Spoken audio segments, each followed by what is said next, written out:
A gente te agradece pela tua palavra que nos alcançou, Pai. A gente pede que o Santo Espírito tenha liberdade em nós e através de nós para nos ensinar, para nos ministrar, Pai, para que a gente possa se tornar cada vez mais semelhante ao Senhor, para que o Senhor seja glorificado através de nossas vidas, Pai. Nós te damos toda a honra e toda a glória, em nome de Jesus. Amém. Bom, igreja, semana passada a gente terminou com aquela passagem lá de Jesus expulsando, né, os que estavam vendendo e comprando lá, os cambistas, né, derrubou as mesas, tal, e as cadeiras do pessoal que vendia as pombas e os negócios, né? E é interessante que ele fez isso tanto no início do ministério dele como no fim, né, mostrando para a gente assim a importância de se limpar o templo, né? E hoje o templo do Espírito Santo somos nós, né? Então, assim, manter os nossos templos limpos o tempo todo, né? Ele ensinou nisso. E aí ele terminou no 13 falando que a, a minha casa será chamada casa de oração, mas vocês estão fazendo dela um covil de salteadores, né? Então, assim, a gente precisa entender, igreja, que isso aí a igreja falha um pouco em entender o equilíbrio perfeito que tinha em Jesus, né? Ao mesmo tempo que ele era cheio de graça, ele era cheio de verdade. Então, não era só graça, era também verdade. E graça e verdade andando junto, equilibrado, né? E todo cristão, na verdade, deveria buscar esse equilíbrio, né? Porque a semelhança de Cristo que a gente busca alcançar também pressupõe essa verdade, não é apenas graça. Porque assim, né, igreja, às vezes a gente vai precisar lidar com raças de víboras, né? Como Jesus mesmo falou, né? Então, assim, virar algumas mesas também é semelhança de Cristo. É que muitos não entendem isso, né? A ira santa, a gente já viu uns capítulos atrás, né? Então, assim, o inimigo tem calado essa parte da verdade, sabe? Muitos acabam achando que isso não é semelhança de Cristo. E por isso é que tantas igrejas estão do jeito que estão, sabe? Não há verdade, ou seja, não há correção. É só graça, graça, graça, né? Ou até a hipergraça. Então, esse lado da semelhança de Cristo precisa estar presente no corpo de Cristo, é necessário, né? E não estou dizendo que todos devem exercer esse papel, não é isso, né? Por isso que tem a multiforme sabedoria de Deus, né, no corpo de Cristo. Então, assim, mas é necessário que tenha esse equilíbrio. Alguns precisam exercer esse papel, né? Então, assim, para a gente trazer para a nossa realidade, cara, hoje esses cambistas seriam essas pessoas, né? Esses pastores e pregadores que vivem vida nababesca com o dinheiro de Jesus, recebido pelas pessoas inocentes, né? E por que isso acontece? Porque não tem esse equilíbrio no corpo. Então a igreja acaba sendo um alvo fácil de ser acharcado por esses pilantras aí religiosos, né? Então Jesus fez isso no início e no final do ministério dele, mostrando que a gente não deve tolerar essas coisas na igreja, né? Quando ele falou assim, ó, minha casa será chamada casa de oração, mas vocês estão fazendo dela um covil de salteadores. Então, isso é sério, né, igreja? A gente precisa, como igreja, acordar, porque foi Jesus que disse, cara, vocês estão fazendo dela um covil de salteadores. Então, limpar a igreja de Cristo faz parte da semelhança de Cristo. Vocês estão comigo? Né? Então, assim, mas sempre com o equilíbrio que Jesus tinha, né? Porque veja assim, ele acabou de falar isso, vê o verso 14. Quem pode ler? Verso 14. A gente está em Mateus 21, né? A gente acabou de ler o 13. Quem pode ler o 14? Quer ler, Alice? Então eu leio. Cegos e coxos se aproximaram de Jesus no templo, e ele os curou. Então, Mas você quando os viu? príncipes... Não, só o 14, só para parar aqui, Ah, amor. tá. Você vê o equilíbrio, né? Ele estava falando assim, cara, vocês, minha casa é casa de oração, cara, vocês estão fazendo dela de um covil de salteadores. Aí já chegaram os cegos e os coxos, o que que ele fez? Foi lá e curou, né? Então, imediatamente atendeu os necessitados. É esse equilíbrio, né, que a gente precisa ter. Pode ler agora até o 16, amor, por favor. Mas quando os principais sacerdotes e os escribas viram as maravilhas que Jesus fazia e as crianças que gritavam no templo, Hosana ao filho de Davi, ficaram indignados e perguntaram a Jesus: Você está ouvindo o que estão dizendo? Jesus respondeu: Sim, vocês nunca leram? Da boca de pequeninos e crianças de peito tiraste o perfeito louvor? Então, Salmo 8:2, se alguém quiser abrir, também fala disso, né? Diz assim na minha versão, Salmos 8, verso 2: Da boca de pequeninos e crianças de peito suscitastes força por causa dos teus adversários, para fazeres emudecer o inimigo e o vingador. Então, quando a gente compara, né, as escrituras, coloca elas juntos, a gente vê que o perfeito louvor, além de nos fortalecer, ele nos faz calar o inimigo, né? É o que a palavra está dizendo para a gente, né? E aí no 17 ele fala assim: e deixando-os, saiu da cidade e foi para Betânia, onde passou a noite. Aí cedo de manhã, no 18, ao voltar para a cidade, Jesus teve fome. Outra coisa aqui, igreja, que é importante, né, a gente entender pelas escrituras, a humanidade de Jesus.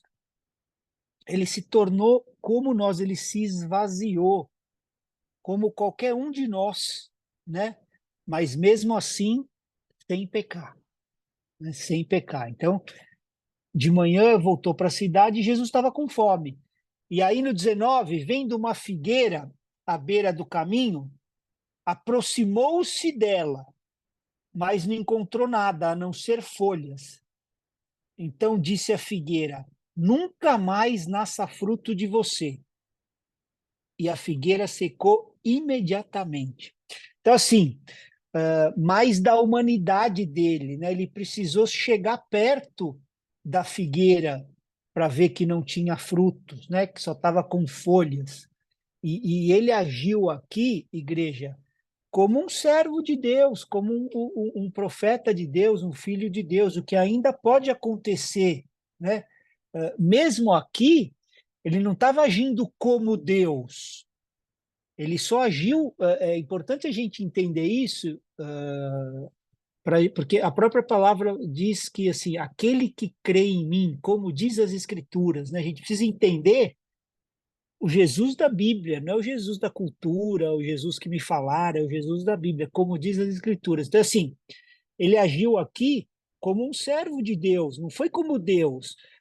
Nas Escrituras, ele só agiu como Deus de duas maneiras: perdoando pecados, que isso só Deus pode fazer, e recebendo adoração, que isso só Deus também pode receber.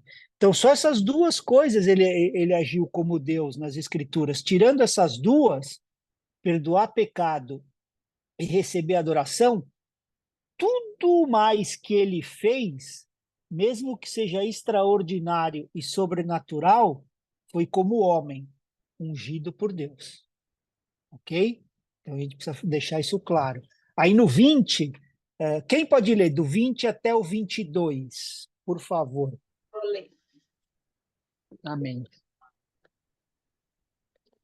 Quando os discípulos viram isso, ficaram admirados e disseram: Como a figueira secou depressa? Ao que Jesus lhes disse: Em verdade lhes digo que, se tiverem fé e não duvidarem, não somente farão o que foi feito à figueira, mas até mesmo se disserem a este monte: levante-se e jogue-se no mar, assim será feito. E Isso no aqui. 22 fala, e tudo que pedirem em oração, Ah, crendo, tá. vocês Isso é do receberão. 22. Né? Então, Jesus não fez isso porque era escravo da comida. A gente sabe disso, né? Em João 4 fala que a comida dele era fazer a vontade do Pai, realizar a obra que ele enviou, né? Está lá em João 4:34. Então, assim, o que ele estava aqui, igreja, era ensinando que com fé a gente pode lidar com circunstância qualquer, como essa, tirar monte do caminho. É o que ele estava ensinando. Com fé vocês podem lidar com qualquer circunstância, né? Então esse era o ensino. E também, né, como a Bíblia é palavra de vida, também tem outro ensino aqui que era legal a gente também entender, que a figueira na Bíblia é uma figura de Israel, né? Diversos textos falam de Israel como a figueira, né? E assim como a vinha é uma figura da igreja, também diversos textos. Então ele está explicando que ele veio para Israel, né? Jesus veio para Israel e assim como esperando o quê, né? Esperando frutos, né? Assim como ele foi para a figueira, então ele veio para Israel esperando frutos daquele povo, né? Desejando frutos para a glória de Deus. Mas o que que ele encontrou? Só folha. Ou seja, só religiosidade, né? Religiosidade vazia, só rituais, tradições, né? E aí o que que ele fez? Ele amaldiçoou esse sistema religioso que acaba afastando as pessoas de Deus, né? E até hoje ele continua amaldiçoando igrejas que com essa religiosidade vazia, né? É só ritual, tradição, né? Acabam assim afastando as pessoas do relacionamento de Deus, porque é só ativismo, não há mudança de vida, né? Então, assim, muita igreja hoje são essas árvores frondosas, mas sem nenhum fruto, né? Então, assim, e aí muitos cristãos nessas igrejas da mesma coisa, né? Só com folha. Então é só reunião, é atividade, é ritual, é culto. Mas onde estão os frutos para a glória de Deus, né? Onde está a santidade? Onde está o vencer pecados, né? Onde que está a nova vida, né? Não tem paz nas casas, não tem paz nos trabalhos, Deus não está lá, né? É o Deus do domingo, de segunda a sábado o cara está por conta, né? Então é só folha, é só religiosidade, encontro, seminário, reunião, né? E essa religiosidade vazia é o que Jesus está condenando aqui, é o que ele amaldiçoou, né? E continua amaldiçoando hoje, né? Jesus também explicou sobre isso no capítulo 24 de Mateus. Vamos dar uma corrida lá, um pouquinho mais para frente, só que aqui, falando da volta dele, Mateus 24, 32 e 33. Quem pode ler? Eu leio, vou revezar hoje com a Alice, já que os jovens ficam Amém. quietinhos. Aprendam a parábola da figueira. Quando já os seus ramos se renovam e as folhas brotam, vocês sabem que o verão está próximo. Assim também vocês, quando virem todas essas coisas, saibam que está próximo às portas. Então, pode parar aqui no 33. Assim, ó, não com frutos, mas com folhas, né? Ó, ramos se renovam e as folhas brotam, né? Então, assim, uma nação religiosa, ele está falando aqui, como no tempo de Jesus, né? E olha que interessante, né? Isso ele está falando da segunda volta, né? Saberão que o verão está próximo, tal, que está à porta, né? Quando virem essas coisas, tal. E em 48, em 1948, foi reconhecido, né? O Estado de Israel. E depois, em 67, Jerusalém, né? Foi introduzido. Então, são os sinais, né? Porque no 34, olha o que ele está falando aqui para a gente, ó. Em verdade lhes digo que não passará essa geração sem que tudo isso aconteça. Passará o céu e a terra, porém as minhas palavras não passarão. Então, ele está falando que vai ter uma geração que viram essas coisas e que verão a volta de Jesus, tá? De novo, a Bíblia não fala em dia, em ano, né? E a gente não anda por essas coisas mesmo, né? Porque o que precisa, o que a gente precisa saber, ele deixou escrito, ele revela, né? E ele mesmo disse que o Pai que sabe essas coisas, né? Então, mas ele diz que não vai passar uma geração sem que tudo isso aconteça. Então, assim, vai ter gente que presenciou essas coisas, né? Ó, nós estamos falando de 67, né? Esses sinais, e que vão ver a volta de Jesus, só para a gente situar, né? Quando falam, não, por que que vocês falam que está meio perto, né? Porque a palavra vai dando essas coisas em diversos textos, né? Mas vamos voltar lá para Mateus 21, para voltar para o tema, a partir do 23. Aí, se alguém puder ler Vou ler. até o 26, do 23 ao 26. Vamos lá. Jesus entrou no templo e, quando já estava ensinando, os discípulos sacerdotes e os anciões do povo se aproximaram dele e perguntaram: Com que autoridade você faz essas coisas? E quem lhe deu esta autoridade? Jesus respondeu: Eu também vou fazer uma pergunta a vocês. Se me responderem, também eu lhes direi: Com que autoridade faço estas coisas? De onde era o batismo de João? Do céu ou dos homens?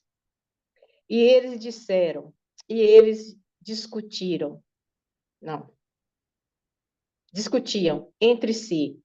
Se dissermos do céu, ele nos dirá. Então, por que não acreditaram nele? Mas se dissermos dos homens, ele temor o povo, porque todos consideram João um profeta. Então responderam a Jesus: Não sabemos.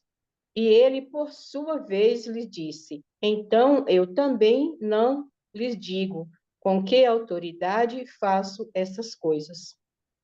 Então, assim, você vê, eles responderam para Jesus, né? Que Jesus falou Aqui, só assim: até o 26 eu li até tudo. não, tá bom, é isso mesmo. Eles responderam lá que não sabiam, né? Quando ele perguntou se o batismo de João era do céu ou dos homens, né? Então, eles optaram pela diplomacia, né? Como as igrejas hoje, nessas questões culturais, né? Que o mundo força para dentro da igreja, sempre procura responder, né? Com diplomacia, em vez de falar a verdade, né? E ele, por sua vez, disse: Eu também não vou dizer com que autoridade eu faço essas coisas, né? Então, a gente aprende com Jesus também como ele discernia quando a pergunta era genuína ou quando eles estavam apenas tentando pegar Jesus, né? Que era o caso aqui. Todo servo de Deus tem que buscar por esse discernimento, né?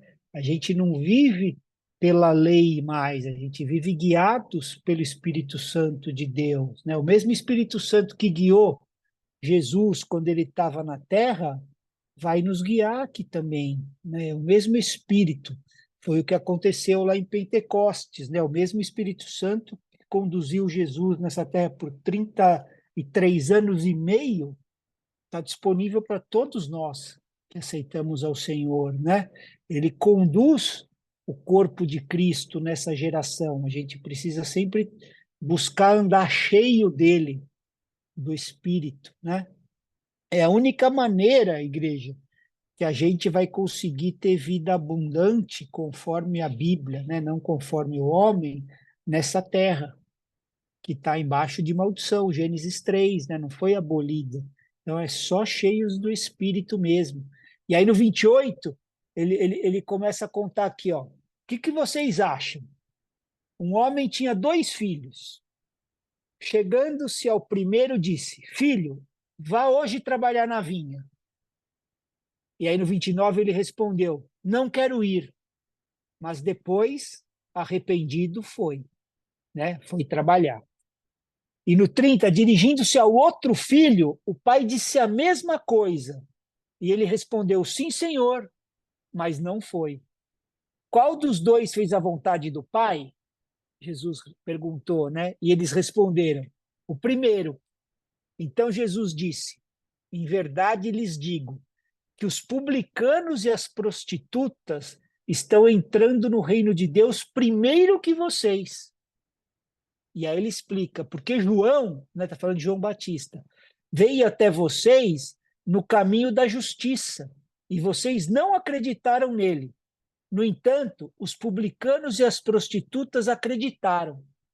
Vocês, porém, mesmo vendo isso, não se arrependeram depois para acreditar nele. Então, Jesus foi rejeitado pelos primeiros, né? Que quer dizer, os judeus rejeitaram ele, então ele veio aos gentios, né? Aqueles que acham que uma vez salvo, sempre salvo, né? Então aceitou Jesus, mas não obedece os seus mandamentos. E os outros que primeiramente rejeitaram, mas depois se arrependeram e agora obedece o Senhor. Entendeu? Eu falo, igreja, a gente vai ter muita surpresa no grande dia, sabe? Muita surpresa. Então, essa vai ser a terceira parábola que Jesus está contando para explicar para os religiosos que sem arrependimento não vão entrar no reino de Deus. Ele está explicando, né? Ele traz esse contraste, né? Entre o entendimento da palavra e a obediência à palavra. Uma coisa é eu entender a palavra, outra coisa é eu obedecer a palavra que eu entendo, né? Então, assim, é aquilo que a gente ouviu aqui, sim, Senhor, mas não foi, né? Ele entendeu a palavra, mas não obedeceu, entendeu? Desobediência. Então, assim, aqueles que de início dizem não, mas que depois se arrependem, que nem o outro, eu não quero ir, mas depois, arrependido, foi. Então, de novo, esse contraste, né, a ênfase na obediência.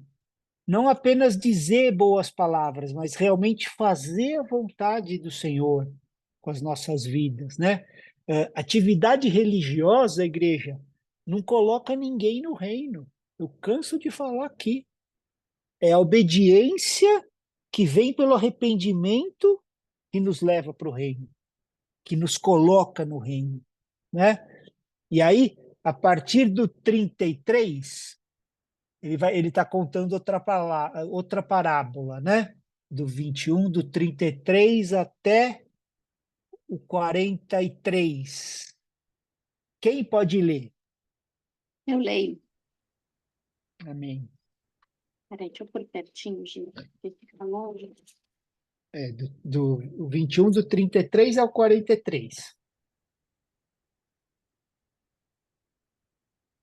Escutem outra parábola. Havia um homem, dono de terras, que plantou uma vinha. Pôs uma cerca em volta dela, construiu nela um lagar, edificou uma torre e arrendou a vinha a uns lavradores.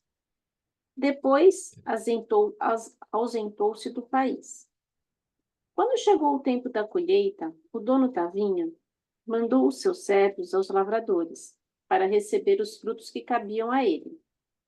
Mas os lavradores, agarrando os servos, espancaram um, mataram outro e apedrejaram ainda outro. O dono enviou ainda outros servos em maior número. E os lavradores fizeram a mesma coisa com eles. Por último, o dono da vinha enviou-lhes o seu próprio filho, pensando: o meu filho eles respeitarão. Mas os lavradores, vendo o filho, disseram uns aos outros: este é o herdeiro.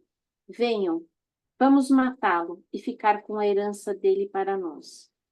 E agarrando-o, lançaram-no fora da vinha e o mataram. Quando, pois, vier o dono da vinha, que fará aqueles lavradores? Eles responderam: fará permanecer horrivelmente aqueles malvados e arrendará a vinha a outros lavradores que lhes entregarão os frutos no tempo certo. Então Jesus perguntou: vocês nunca leram nas Escrituras? A pedra que os construtores rejeitaram, essa veio a ser a pedra angular. Isto procede do Senhor e é maravilhoso aos nossos olhos? Portanto, eu lhes digo que o reino de Deus será tirado de vocês e entregue a um povo que produz os respectivos frutos. Estão vendo, igreja, como Jesus está insistindo em explicar essas coisas para a gente, né? Terceira parábola, que é o mesmo sentido, né? Então, quando fala assim que o dono da vinha, né, no verso 34, mandou seus servos aos lavradores, né, para receber os frutos, e os lavradores, agarrando os servos, espancaram um, mataram outro e apedrejaram ainda outro, né? Mataram os três. Então, uma alusão, de novo, ao povo de Israel, que matava os enviados de Deus, os profetas de Deus. Eles não queriam ouvir a palavra de Deus contra eles, né? As verdades, e matavam os profetas. E aí, no 36, ó, o dono ainda enviou outros servos em maior número. Continuaram matando. Até que ele falou: vou enviar o meu filho, porque esse eles vão respeitar, né? E aí, agarrando, lançaram fora da vinha e mataram, né? E aí, ele explicou, né, que a pedra que os construtores rejeitaram veio a ser a pedra angular, né? E falou que, por isso que ele diz que o reino de Deus será tirado de vocês e entregue a um povo que lhe produza os respectivos frutos. Lembra da outra parábola também? Então, Jesus está explicando que o que seria de Israel agora é para a igreja de Cristo, né? Não há mais judeu e gentios, né? Não há mais essa separação, não há uma nação predileta, né? A bênção material ele já deu a terra prometida para eles, né? Mas espiritualmente não há mais povo de forma geográfica escolhido, né? Só a igreja espalhada pelos quatro cantos do mundo, né? Então é interessante que o Senhor nunca veio, né? A gente vem na parábola, pessoalmente receber os seus frutos, né? A gente leu lá no verso 34, né? Ó, o dono da vinha mandou seus servos para receber os frutos, né? Então, Deus manda aqueles que representam ele. E o jeito que a gente trata esses servos é o jeito que a gente trata ele, né? E de novo, né, igreja, a gente aqui já saiu da quarta série, né? Eu não estou falando dos picareta que dizem servir a Deus, mas serve só mamon, né? Só dinheiro. Estou falando de servo genuíno de Deus, né? Aqueles que têm temor do Senhor, temor da palavra, que amam o povo de Deus, né? Então, A gente tem uma arquiteta hoje aqui, né?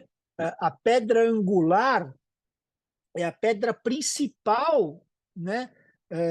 Na construção. Quando a gente viaja, a Adri sempre, quando olha, vem falar, olha, aqui é a pedra, tal, que assim, ela direciona o restante do prédio. Por isso que é importante ela estar correta, exata na posição, porque a partir dela, toda a construção vai ser direcionada, né? Então, essa pedra tem que ser mesmo exata, perfeita na construção, né?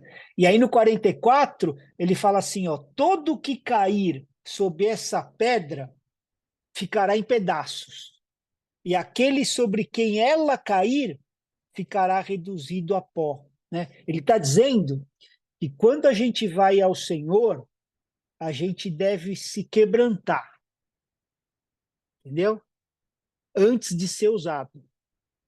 É um princípio isso, né? Para a igreja, assim, a gente tem que nos quebrantar perante o Senhor para poder ser usado por Deus, né?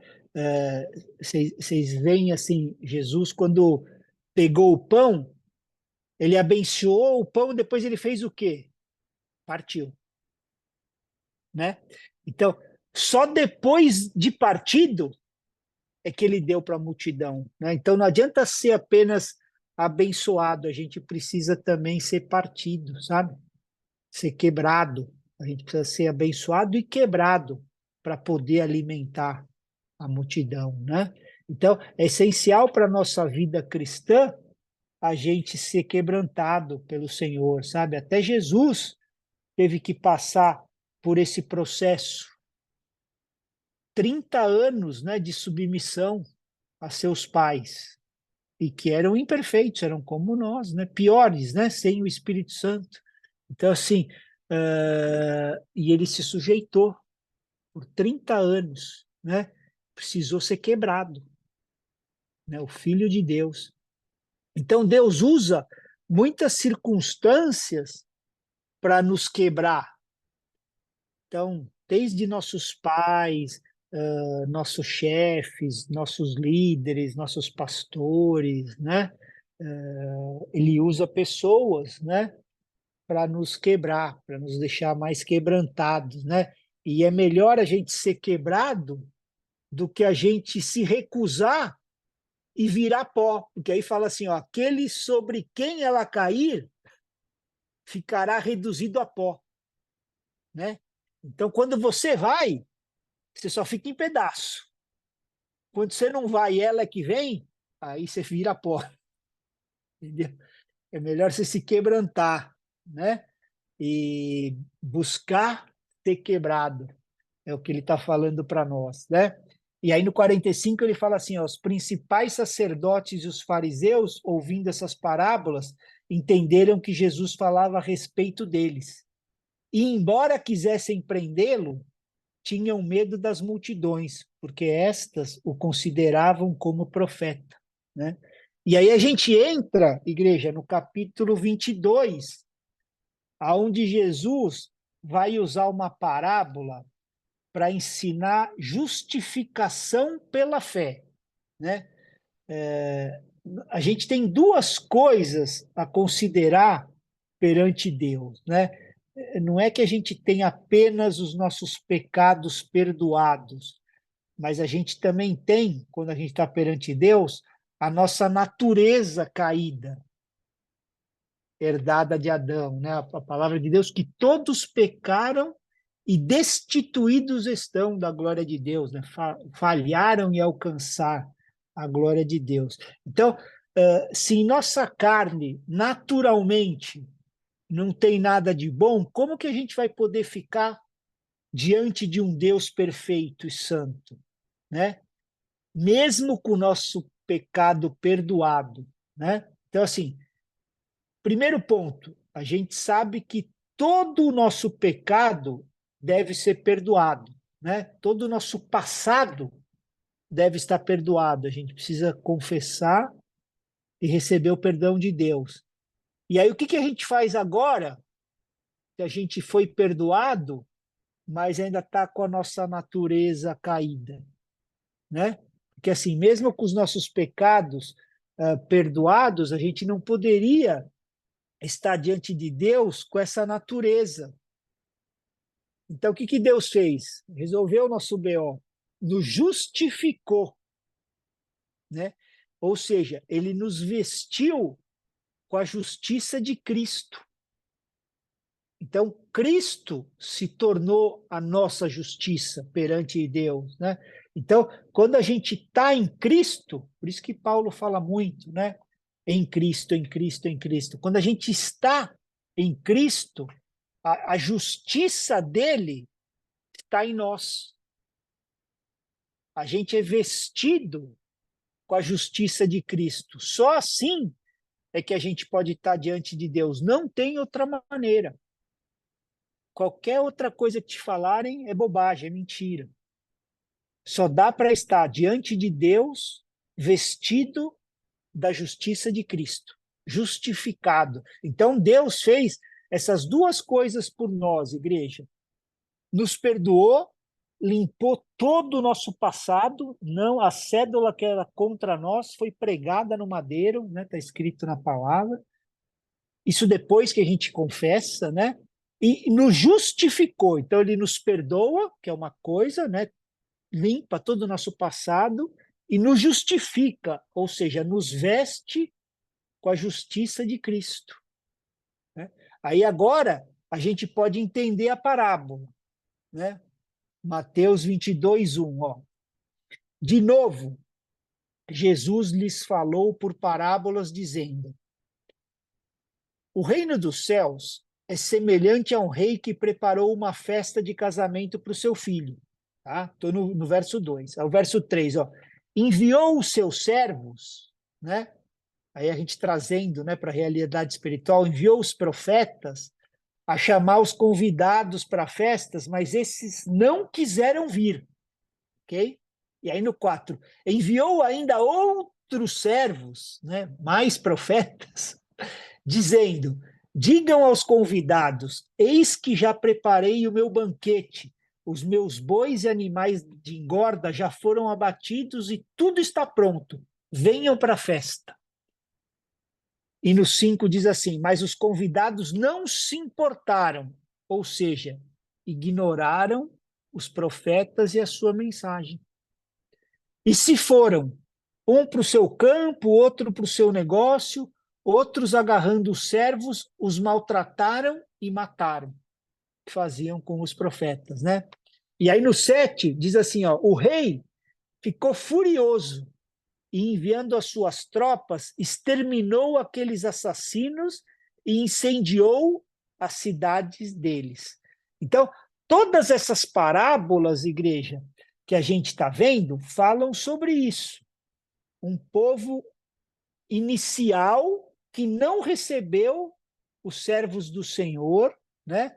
Não aceitaram o convite dele, então ele foi para outros. Todas essas parábolas estão falando isso. Não sei se vocês tinham já percorrido, né, com esse entendimento. Então, assim, ele disse aos seus servos no 8, a festa está pronta, mas os convidados não eram dignos. Então, o povo judeu estava muito ocupado para receber o Rei dos Reis, né? Aí no 9 fala assim, vão, pois para as encruzilhadas dos caminhos e convidem para o banquete todos os que vocês encontrarem. Entendeu? E aí no 10, e saindo aqueles servos pelas estradas, reuniram todos os que encontraram, maus e bons. E a sala do banquete ficou cheia de convidados. Então chamou todo tipo de gente agora. Vem para minha festa. Só que todos precisavam das vestes nupciais para entrar na festa. Todos precisavam estar devidamente vestidos para receberem o rei. Lembra que eu falei? Justificação. Vestido da justiça de Cristo, né? E aí no 11 ele fala assim, ó, mas quando entrou, né, quando o rei entrou para ver os que estavam à mesa, notou ali um homem que não trazia veste nupcial. Opa! Tinha um na mesa que não se vestiu, não quis as vestes. Provavelmente, ele achou que o terno dele era bom demais, né? Tô com um ternão aqui bonito, né? Acabei de fazer, tal, uma lã nobre e tal. Eu não preciso de vestes novas. Ele achou que do jeito dele estava bom, mesmo o reino dizendo que para entrar era necessário vestes nupciais. E aí no 12, olha que interessante, perguntou-lhe, amigo, como você entrou aqui sem veste nupcial? E olha o que aconteceu. Ele emudeceu. Ele não pôde dizer que não tinha oferecido, porque tinham. E nem que não podia pagar pelas vestes, porque foi dado de graça, pela graça. Ele não podia dizer nada, pois a resposta que ele achou que a veste dele era o suficiente.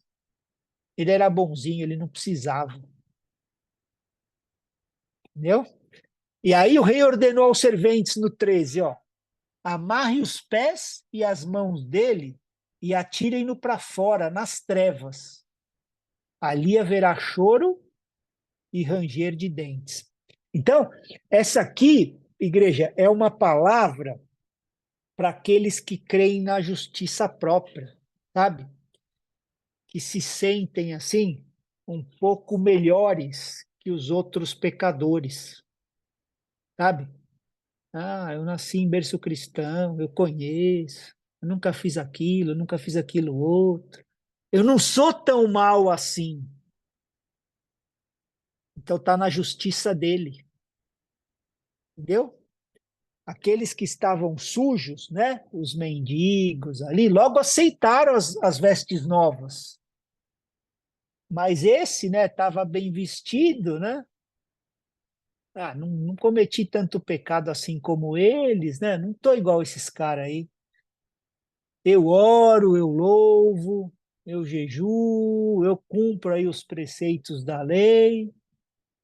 Então se achava bom como ele estava.